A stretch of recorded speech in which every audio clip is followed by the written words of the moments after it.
नमस्कार, आपका बहुत स्वागत है हमारे खास कार्यक्रम धर्म चर्चा में और मैं हूं आपके साथ अंशिका। दर्शकों, कार्यक्रम धर्म चर्चा में धर्म के उन पहलुओं पर हम बात करते हैं जिनको लेकर कहीं ना कहीं मिसकंसेप्शन हम सबके मन में बने होते हैं, और इस पर बात करने के लिए बहुत आवश्यक है कि हमारे साथ कोई धार्मिक व्यक्ति उपस्थित हो।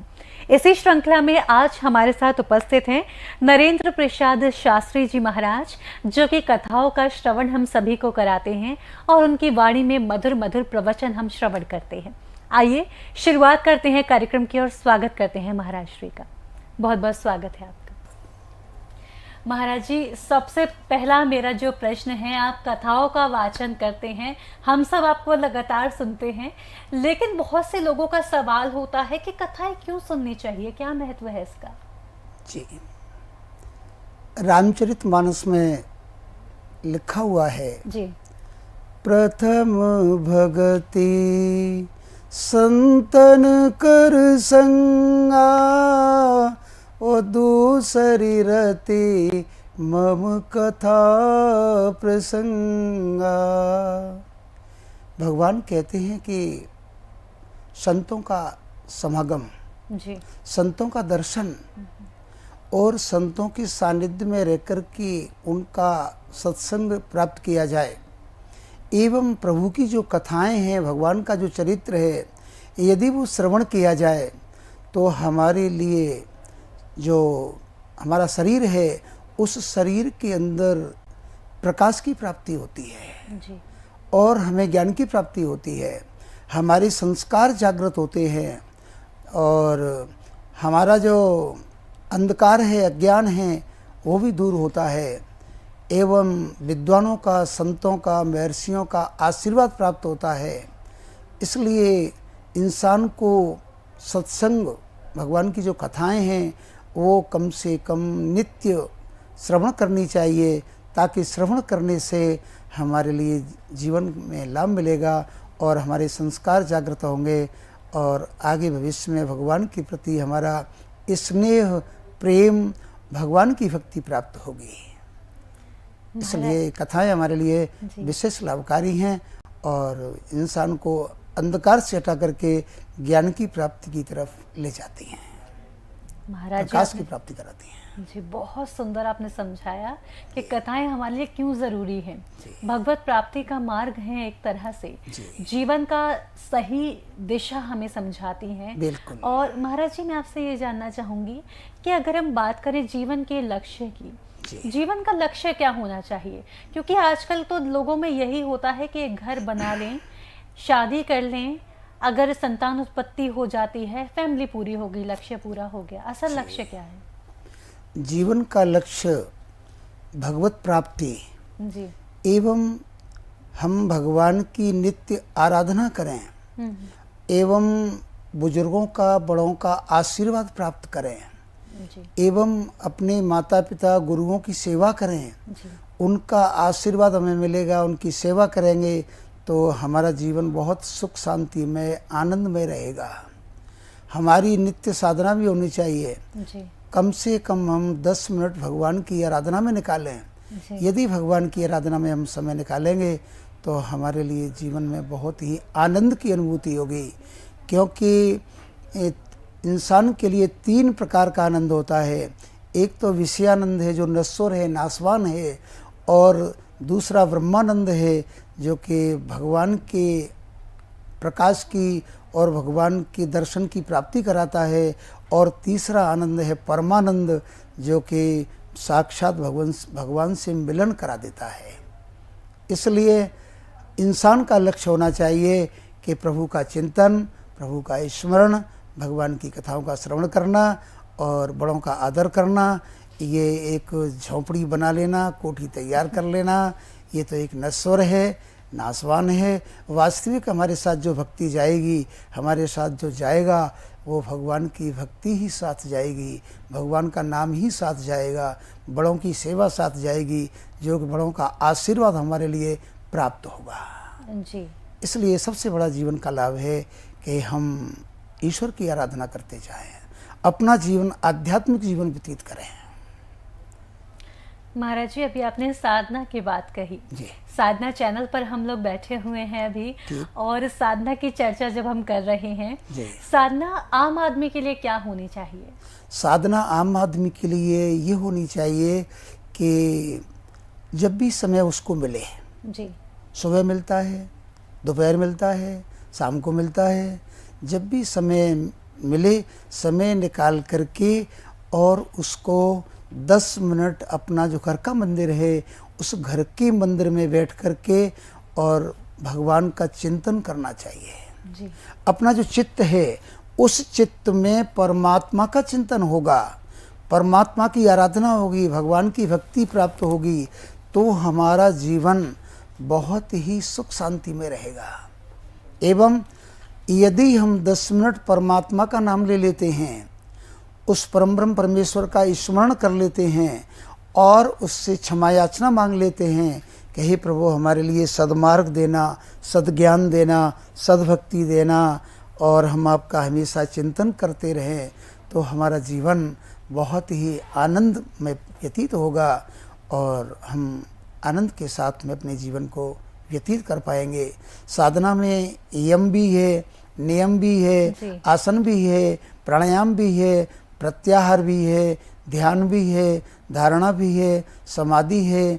ये अष्टांग योग के बारे में मैंने आपको बताया है कि यदि अष्टांग योग में से कोई भी यदि एक साधन है जी, तो इंसान के लिए वो लाभकारी और जीवन में सुख शांति देने वाला, आनंद में व्यतीत करने वाला, और जो वास्तविक जीवन का लक्ष्य है उसकी प्राप्ति हमें हो सकती है। जी महाराज जी, बहुत सुंदर आपने साधना का अर्थ हमें समझा दिया, और इतने सरल शब्दों में, इतने आसान शब्दों में आपने समझाया। मुझे लगता है जो व्यूअर्स को अभी तक क्लियरिटी नहीं थी इसके बारे में, उनको क्लियरिटी भी मिल गई होगी कि क्या करना है, क्या नहीं करना है। महाराज जी, लेकिन थोड़ा सा एक मेरी जिज्ञासा है आपसे। जी। मैं जानना चाहती हूँ कि अगर हम साधना करना चाहते हैं और अगर हम धार्मिक ग्रंथों को पढ़ना चाहते हैं, महाराज जी बहुत सारे ग्रंथ अवेलेबल हैं। अगर हम बात करें श्रीमद् भागवत गीता की, बात करें रामायण की, रामचरितमानस की, हम बात करें अष्टावक्र गीता है, कौन से ग्रंथ से शुरुआत करें समझ नहीं आता। ये आप थोड़ा अगर हमें गाइड कर दें तो बेहतर हो। हाँ, हमें शुरुआत रामचरितमानस से करनी है। अच्छा। क्योंकि रामचरितमानस एक हिंदी का ग्रंथ है। अच्छा। गीता जी संस्कृत में है, भागवत संस्कृत में है, अष्टावक्र गीता भी संस्कृत में है, और रामचरितमानस के अंदर चौपाई भी हैं, दोहा भी हैं, सोरठा भी हैं, छंद भी हैं, कवित्व भी हैं, सरल हिंदी भाषा का वो है। तो इसलिए रामचरितमानस में यदि हम अध्ययन करते हैं, उसका नित्य वाचन करते हैं, तो हमें उसका विशेष लाभ रहेगा। अच्छा। और वो सरल में भी आएगा। अच्छा। समझ में भी आएगा कि हमारे लिए रामचरितमानस क्या ज्ञान दे रही है, रामायण जी ने हमारे लिए क्या मर्यादा बतलाई है, भगवान श्री पुरुषोत्तम जी ने मर्यादा का क्या, किस प्रकार मार्गदर्शन कराया, वो हमें ज्ञान की प्राप्ति हो जाती है। एवं हमारे संस्कार के बारे में भी जानकारी मिलती है कि हमें किस प्रकार से हमें अपने जीवन में अपना समय व्यतीत करना चाहिए, और हमें किस प्रकार से बड़ों का आदर सम्मान, जैसे भरत जी ने अपने बड़े भाई राम का आदर किया, सम्मान किया, ऐसे ही हमें भी उद्देश्य मिलता है, शिक्षा मिलती है कि हम जो है बड़ों का आदर करें, बड़ों का सम्मान करें, अपने माता पिता की सेवा करें, ताकि सेवा करने से हमें भी उनका आशीर्वाद मिलेगा और हमारा जीवन आनंददायक रहेगा। महाराज जी, बहुत अच्छा हुआ कि आपने हमें बता दिया कि रामचरितमानस से हम शुरुआत कर सकते हैं। अन्यथा सभी लोग बड़े कंफ्यूजन में रहते हैं, दुविधा रहती है, पढ़ना भी चाहते हैं, समझ नहीं आता कहाँ से शुरू करें, तो रामचरितमानस से शुरुआत कर सकते हैं।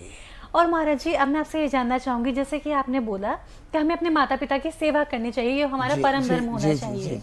महाराज जी, तो ये संस्कार अब बच्चों में नहीं आ रहे हैं, क्योंकि जब हम बात करें हमारे जमाने में तो माता पिता के साथ में हम बैठकर देखा करते थे, टीवी पर रामायण देखा करते थे, तो कहीं ना कहीं वो संस्कार हम में आ रहे थे। लेकिन महाराज जी, अब क्या है कि आजकल जो माताएं हैं अपने कामों में व्यस्त हैं, इत्यादि कर रहे हैं, घर भी देख रहे हैं, जॉब भी देख रहे हैं, सब देख रहे हैं, तो उनको खुद से समय नहीं मिल पाता। तो वो कैसे आध्यात्म की प्राप्ति करें जिससे कि जो आने वाली संतान है, आने वाली पीढ़ी है, उनमें संस्कार रोपित हों? जी, उनमें संस्कार इस प्रकार रूपित हो सकते हैं कि वो अपना समय सत्संग में दें। अच्छा। हाँ, जी। कम से कम 1 घंटे का समय एक हफ्ते में किसी सत्संग में, किसी कृष्ण वार्ता में, भगवत चर्चा में, राम कथा में और भागवत कथा में कहीं भी समय निकाल करके और वो समय निकालेंगे, उन्हें ज्ञान की प्राप्ति होगी। उन्हें अच्छा वो होगा कि भाई हमें कथा में ये बताया गया है, हमें ईश्वर की आराधना करनी चाहिए, हमें भगवान के चिंतन में समय निकालना चाहिए, हमें बड़ों का आदर करना चाहिए, हमारे माता पिता ने हमारा कैसे पालन पोषण किया, हमारी किस प्रकार से बाल्यावस्था में उन्होंने सेवा की, और फिर हमारा उद्देश्य बनता है कि भाई हम भी अपने माता पिता की सेवा करें। लेकिन ये सभी शिक्षाएं हमें मिलेंगी एक सत्संग के द्वारा। सत्संग यदि होगा तो निश्चित इंसान के अंदर भावना जागृत होगी और हम उन अपने बड़ों का सम्मान करेंगे, आदर करेंगे और संस्कार भी जागृत होंगे, भावना भी जागृत होंगी। यदि संस्कार अच्छा नहीं है, संगति अगर अच्छी नहीं है, क्योंकि संगति इंसान को विकास बना देती है और नेष्ट संगति जो होती है वो इंसान का विनाश कर देती है। इसलिए संगति प्रधान होती है। यदि हम अच्छे स्थान पर बैठेंगे तो हमें अच्छे विचार मिलेंगे, अच्छा ज्ञान मिलेगा। और यदि हम कहीं गलत स्थान पर पहुंच गए तो वहाँ पर तो हमें विचार भी गलत हो जाएंगे, हमारा रहन सहन गलत हो जाएगा और हमारी वाणी गलत हो जाएगी, हमारा सारी क्रियाएं नष्ट हो जाएंगी और हम एक अज्ञान में, अंधकार में भटक जाएंगे कि भाई हम कहाँ आ गए। लेकिन प्राप्ति जब ही होगी जब सत्संग के द्वारा। सत्संग यदि हमारा होगा तो हमें जागृति भी आएगी, हम सम्मान भी करेंगे और ये लाभ मिलेगा। बिल्कुल महाराज जी, बहुत अच्छा आपने बता दिया कि किस तरह से जो स्त्रियां हैं हाँ, और जो लोग हैं किस तरह से धर्म से जुड़े हैं जिससे कि आने वाली पीढ़ी भी संस्कारित हो। जी महाराज जी, अगर हम बात कर रहे हैं, मैं आपसे बात करना चाहूंगी युवाओं के बारे में। अब युवाओं की बात करें, जब से रामलला विराजमान हुए हैं अयोध्या में, तब से युवा थोड़ा धार्मिक तो हुआ है, लेकिन क्या होता है कि जब धार्मिक क्षेत्र में जा रहे हैं, वहां जा रहे हैं, फोटो क्लिक करा रहे हैं, रील्स बना रहे हैं, लेकिन उतना क्योंकि जड़ से अध्यात्म से नहीं जुड़े हैं। तो युवाओं को धार्मिक चीजों से जोड़ना, धर्म से जोड़ना क्या कैसे रह सकता है, किस तरह से हम युवाओं को जोड़ें? जी, इसके लिए हमें उपाय ये करना है कि हम मंदिर जा रहे हैं जी। और मंदिर में जाकर के जिस इष्ट की मूर्ति है, जी। रामलला की मूर्ति है, माँ भगवती की मूर्ति है, हनुमान जी की मूर्ति है, शिव जी का वो है, तो उस भाव से वहाँ जाकर के पहले हम प्रणाम करें, जी। नमन करें। क्योंकि सीढ़ियों पर हम चढ़ते हैं तो चढ़ने से पहले ही प्रथम जो सीढ़ी है उस पर जाकर के हमें प्रणाम करनी चाहिए। ऐसा क्यों महाराज जी? ऐसा इसलिए है कि हम यदि प्रणाम करेंगे तो प्रणाम करने से हमारी आयु की वृद्धि होगी। अच्छा। हाँ, हमारी यश की वृद्धि होगी। अच्छा। हमारे लिए बल की वृद्धि होगी और हमारे लिए तेज की वृद्धि होगी। इसलिए हमारा शास्त्र कहता है, वेद कहते हैं, उपनिषद कहता है कि भाई मंदिर में जाने से पहले हमें सीढ़ी के प्रारंभ होते ही सबसे पहले नमन करना चाहिए, प्रणाम करना चाहिए। प्रणाम यदि आपने कर लिया तो आपकी अर्जी वहाँ जो आपका इष्ट है, जो मंदिर है, उसके यहाँ आपकी अर्जी स्वीकार हो जाएगी। अच्छा। हाँ, और वहीं से फिर आपके अंदर भाव जागृत होता चला जाएगा कि भाई जो है अब ये मेरा भक्त आया है। भक्त मंदिर में पहुंच गया, जाकर के प्रभु का दर्शन किया। दर्शन करने के बाद में जो भगवान का स्वरूप है, उस भगवान के स्वरूप को अपने चित्त में, अपने हृदय में, अपने मन में उसका ध्यान करना चाहिए, नेत्र बंद करके। अच्छा। कि हे प्रभु, आपकी कितनी सुंदर छवि है, आपका कितना सुंदर श्रृंगार है, आपका कितना सुंदर मुकुट है, कितने सुंदर कुंडल हैं, गले में वैजंती माला है, वनमाला सुशोभित है, पीताम्बर वस्त्र धारण किए हुए हैं, और भगवान के अजय स्वरूप के बारे में हमारा चिंतन होगा तो फिर समझ लो हम मोबाइल आदि को सबको वहाँ पर भूल जाएंगे और हमें मुख्य उद्देश्य की प्राप्ति होगी कि हम यहाँ पर किस लिए आए हैं। इसलिए हमें वो जीवन का जो लाभ, वास्तविक लाभ है, वो भगवान की स्तुति भी करेंगे हम। अगर हिंदी में आती है हिंदी में कर लीजिए, संस्कृत में आती है संस्कृत में कर लीजिए, और कुछ नहीं है तो पापोहम पाप कर्महम पापात्मा पापु संभव त्राहि मां पुंडरीकाक्ष सर्व पाप हरो भव। हे प्रभु, मैं आपके दरबार में आया हूँ, मैं पापी हूँ जी। पापोहम पाप कर्महम, मैंने पाप कर्म किए हैं, इसलिए त्राहि माम पुंडरीकाक्ष, हे पुंडरी भगवान, हे नारायण भगवान, जो जिस इष्ट की मूर्ति है मंदिर में वहाँ उनको प्रणाम करना, और प्रणाम करने के बाद में फिर उनसे क्षमा याचना मांगना। जो भी मुझसे अपराध बनाया है, हे प्रभु मेरे अपराध को दूर करना जी। एवं भगवान से निवेदन करना कि मेरा पूरा दिन शांति से निकले, आनंद के साथ निकले, और मेरा जो कार्य है वो भी अच्छा चले। भगवान को प्रणाम करते हुए, परिक्रमा करते हुए फिर अपने आराम से शांति से घर आ जाइए। घर आ करके अपने नित्य जो कार्य है उनमें लग जाइए, और फिर आपको मोबाइल की वहाँ पर कोई भी जरूरत नहीं पड़ी। आपका भाव प्रधान है। यदि आपका भाव प्रधान है तो फिर समझ लीजिए साक्षात भगवान आपके पास, आपके सामने खड़े हुए हैं जी। मैंने हरिद्वार में एक प्रोग्राम कराया अर्की पड़ी पर, तो वहाँ मुरैना की पार्टी गई थी, वहाँ मैंने तर्पण कराया। अच्छा। तो एक डॉक्टर साहब थे, उन्होंने तर्पण दोनों हाथों से जल लेकर के किया, और पितृ देवताओं के लिए जल दे रहे हैं। जल देते हुए डॉक्टर साहब सामने देख रहे हैं कि महाराज जी मंत्र का वाचन कर रहे हैं, मैं जल देवताओं के लिए छोड़ रहा हूँ इस तरह। तो देवता उस जल का सामने आकर के गंगा जी में खड़े होकर के और उस जल का पान कर रहे हैं। अच्छा। इतना प्रभाव प्रत्यक्ष देखा जी। पूजा हो गई, सब कार्यक्रम हो गया, फिर शाम को हम होटल में पहुंचे। डॉक्टर साहब ने कहा गुरुजी आज मैंने एक बड़ा विचित्र दृश्य देखा है। मैं क्या कि हमने अपने देवताओं को साक्षात आपने जल तर्पण करवाया, तो हमारे देवताओं ने उस जल को लेकर के और पान किया है जी। उनके शरीर में जलन होती थी, वो जलन उसी दिन से खत्म हो गई। ये प्रत्यक्ष प्रमाण है, इसलिए भाव प्रधान होता है। बहुत सुंदर। और एक बात और बता रहा हूँ हाँ कि एक मूर्ति त्रयो देवा। अच्छा। शक्ति एक ही है जी। उसको हम नारायण बोल सकते हैं जी, जी। उसको विष्णु बोल सकते हैं, उसको शंकर बोल सकते हैं, उसको महेश बोल सकते हैं, और उसको हनुमान जी बोल सकते हैं, लेकिन शक्ति एक ही है। बिल्कुल बिल्कुल। उस शक्ति को हम अनेक नामों से पुकारते हैं।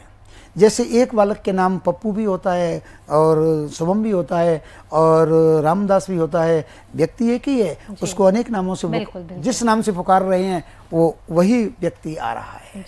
इसी प्रकार शक्ति एक ही है, और उस शक्ति को हम जिस नाम से बुलाएंगे वो शक्ति हमारे पास आएगी।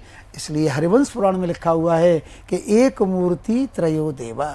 शक्ति एक ही है, मूर्ति एक ही है, और वो शक्ति अलग अलग समय के अनुसार, जब संसार की उत्पत्ति करनी है, सृजन करना है, तो नारायण का रूप दे दिया। जब संसार का पालन करना है, विष्णु भगवान का रूप दे दिया। और जब संसार का विनाश, संहार होना है, तो शंकर जी का रूप दे दिया जी, जी। शक्ति एक ही है, इसलिए ये भाव जी। बहुत सुंदर महाराज श्री, आपसे चर्चा करके बहुत मेरा ज्ञान वर्धन हुआ है। उम्मीद करती हूँ दर्शकों का भी बहुत ज्ञान वर्धन हुआ होगा। इसी के साथ महाराज श्री आपका बहुत धन्यवाद, आप यहाँ आए और अपनी वाणी से आपने हमें और अपने ज्ञान से अभिभूत किया। बहुत धन्यवाद आपका महाराज जी। हमारा उद्देश्य तो यही है कि भगवान की भक्ति का प्रचार करना, भगवान के नाम का प्रचार करना, और भक्तों के लिए भगवान के लिए मार्गदर्शन कराना कि भाई हमें साधना किस प्रकार करनी है, और हमारा उद्देश्य केवल यही रहता है। बहुत सुंदर महाराज श्री। आगे अमरकंटक में कथा होने जा रही है 12 जून से और 18 जून तक। तो सभी तीर्थों में हमारा उद्देश्य यही चल रहा है कि हमें भगवान नाम का प्रचार करना है। बिल्कुल महाराज श्री, बहुत सुंदर आप कर भी रहे हैं। तो दर्शकों, इसी के साथ आज के इस कार्यक्रम में इतना ही। उम्मीद करती हूँ कार्यक्रम आपको पसंद आया होगा। बहुत सारी धर्म के बारे में जानकारियाँ आपको और मिली होंगी। इसी मंगल भावना के साथ लेती हूँ आपसे आज्ञा। फिर होगी मुलाकात, तब तक के लिए नमस्कार।